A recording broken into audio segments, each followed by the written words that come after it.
ঢাকা বিশ্ববিদ্যালয়। ঢাকা বিশ্ববিদ্যালয় বাংলাদেশের প্রাচীনতম, সর্ববৃহৎ এবং উপমহাদেশের অন্যতম প্রাচীন ঐতিহ্যবাহী উচ্চশিক্ষা ও গবেষণা প্রতিষ্ঠান। 1920 সালে ভারতীয় বিধানসভায় গৃহীত ঢাকা বিশ্ববিদ্যালয়ের আইন বলে 1921 সালে 21শে জুলাই আবাসিক বিশ্ববিদ্যালয় হিসেবে বিশ্ববিদ্যালয়ের কার্যক্রম শুরু হয়। ঢাকার রমনা এলাকায় প্রায় 600 একর জমি নিয়ে এই বিশ্ববিদ্যালয় প্রতিষ্ঠা করা হয়। এর প্রাথমিক অবকাঠামোর বড় একটি অংশ গড়ে ওঠে ঢাকা কলেজের শিক্ষক মণ্ডলী এবং কলেজ ভবনের বর্তমান কার্জন হল এর উপর ভিত্তি করে। 3টি অনুষদ, কলা, বিজ্ঞান ও আইন, 12টি বিভাগ, 60 জন শিক্ষক, 847 জন শিক্ষার্থী এবং 3টি আবাসিক হল নিয়ে এই প্রতিষ্ঠানটির শিক্ষা কার্যক্রম শুরু হয়।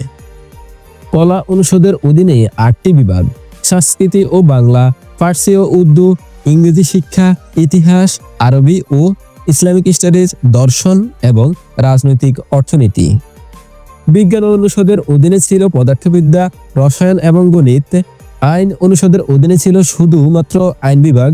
3টি অনুষদের 877 জন শিক্ষার্থীর মধ্যে 386 জন ঢাকা শহীদুল্লাহ হলে, 313 জন জগন্নাথ হলে এবং 178 জন সলিমুল্লাহ হলের আবাসিক ও অনাবাসিক শিক্ষার্থী হিসাবে ভর্তি হয়।